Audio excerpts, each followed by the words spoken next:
Olá, pessoal! Que bom estarmos de volta depois desse tempinho de descanso, né? Nós precisávamos mesmo dessa paradinha para descansar e recuperar as nossas energias e voltar agora com toda a disposição para o segundo semestre. Eu queria compartilhar com vocês que eu fiquei muito feliz com o retorno que eu tive de algumas mães, das professoras e com as postagens de vocês das fotos da alimentação saudável.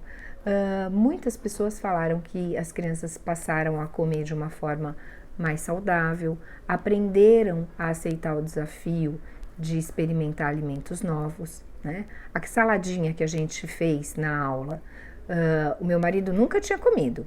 E aí ele viu aquela coisa colorida, bonitinha, experimentou e amou.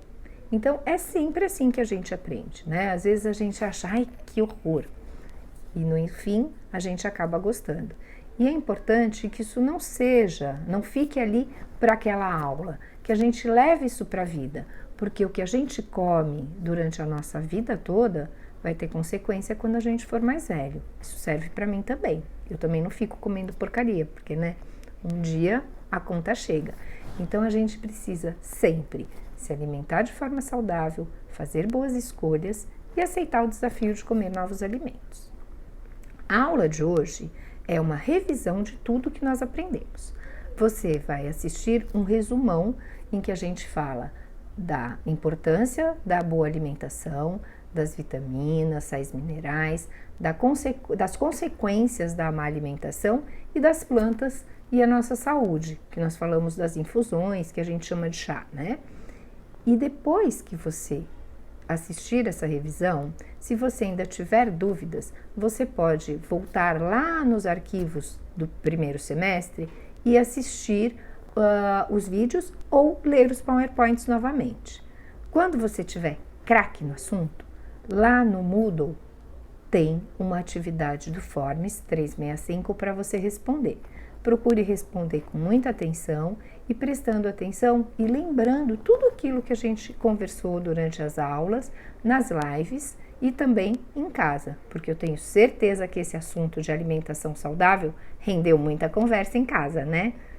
Na próxima aula, vocês vão aprender sobre os profissionais das plantas, porque se a gente tem todos esses alimentos, todas essas plantas à nossa disposição, quem será que trabalha para que isso fique ali pronto, bonito, gostoso, né? Para a gente poder usufruir. Então, nós vamos estudar os profissionais das plantas. E eu espero vocês com muita curiosidade para aprender sobre isso também, tá bom? Um beijo, bom estudo e na próxima aula a gente se vê. Tchau, até lá! Vamos rever o que estudamos? A importância das plantas para a nossa saúde.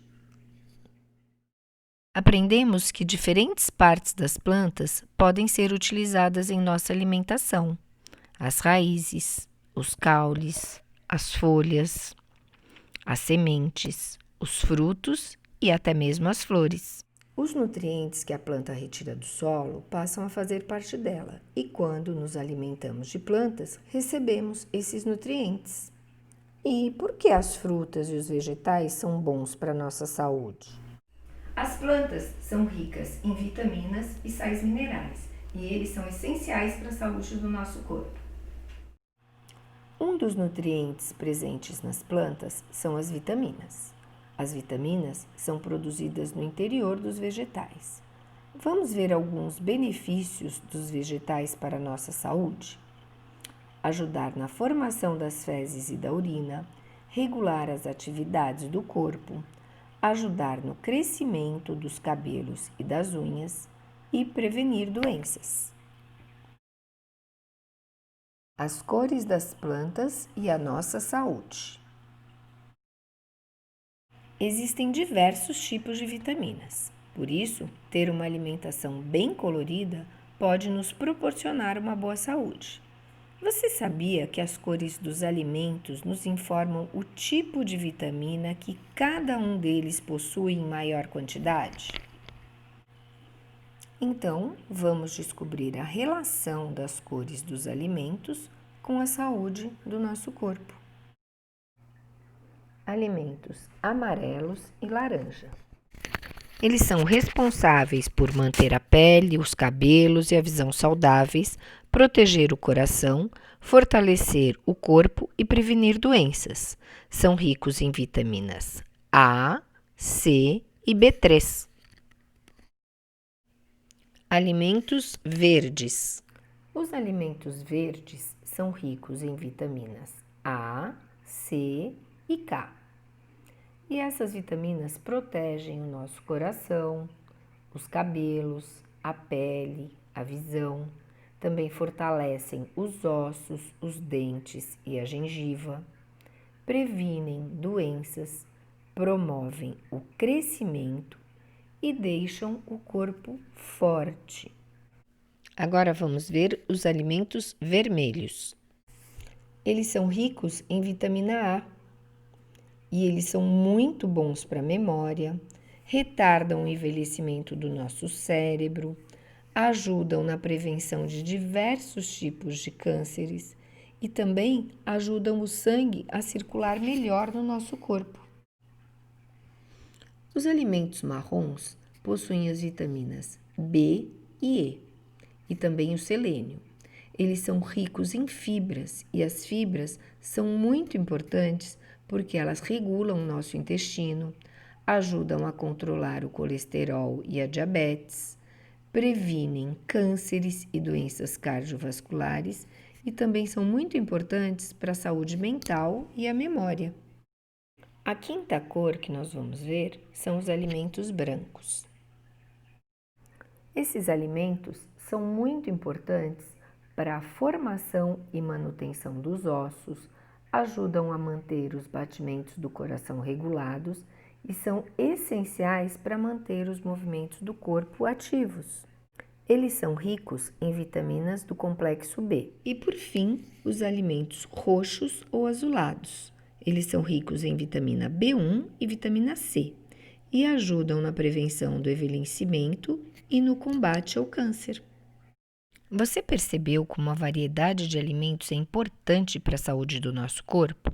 Lembre-se de montar sempre um prato bem colorido na hora da refeição.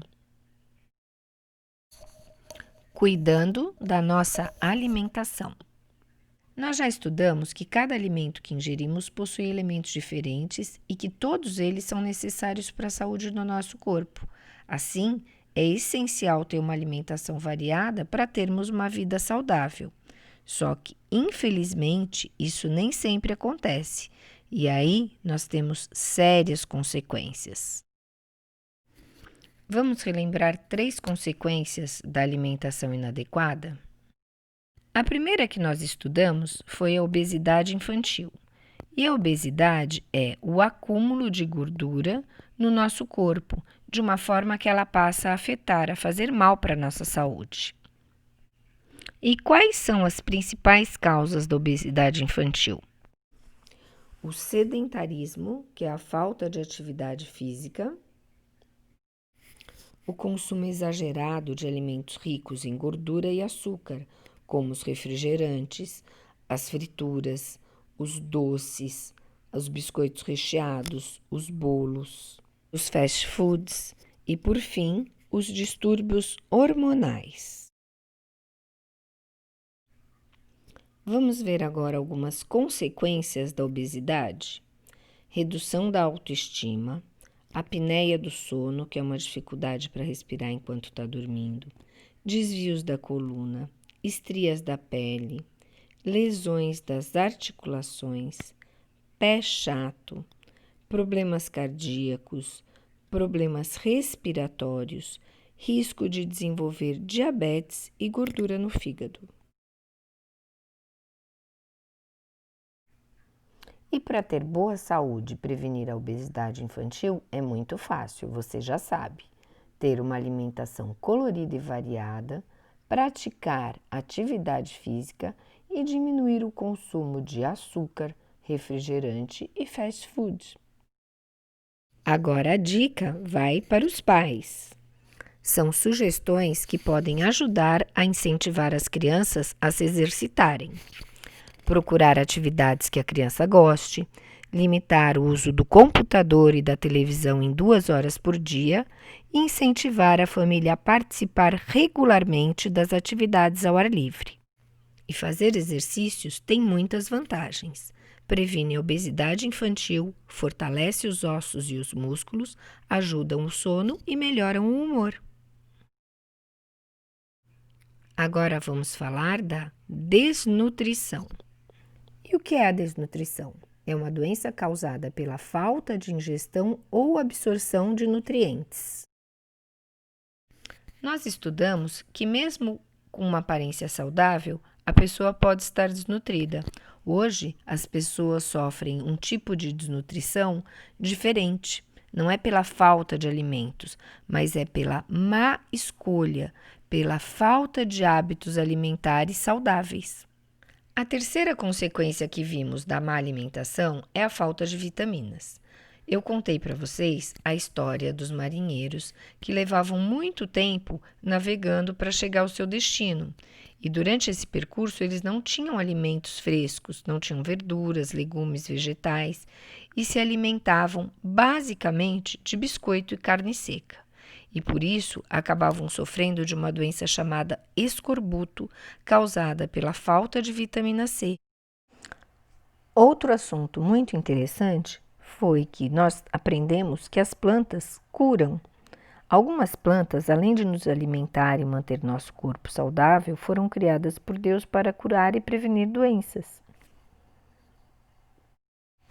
Essas plantas são chamadas plantas medicinais. Você se lembra da historinha do Paulo? Que ele estava com catapora, sentindo muitas coceiras. Então o médico, para aliviar esse incômodo, prescreveu um chá feito com folhas de sabugueiro, que é uma planta. O uso das plantas medicinais é milenar e faz parte das culturas de povos por todo o mundo. Aqui no Brasil, os primeiros habitantes da terra, os indígenas, eram craques nesse assunto. E você lembra o nome de quem dominava essa ciência? Nós estudamos isso em história. Era o pajé. E eles usavam essas plantas não só para curar, mas também para prevenir um grande número de doenças. E muitos dos medicamentos que eles usavam hoje são utilizados pela indústria farmacêutica. Para isso, são utilizadas diversas partes das plantas: as folhas, as flores, as raízes. Um dos usos mais comuns das plantas medicinais é a infusão, que nós chamamos de chá. E a indústria farmacêutica, responsável por produzir medicamentos, utiliza-se muitas vezes dos princípios curativos das plantas.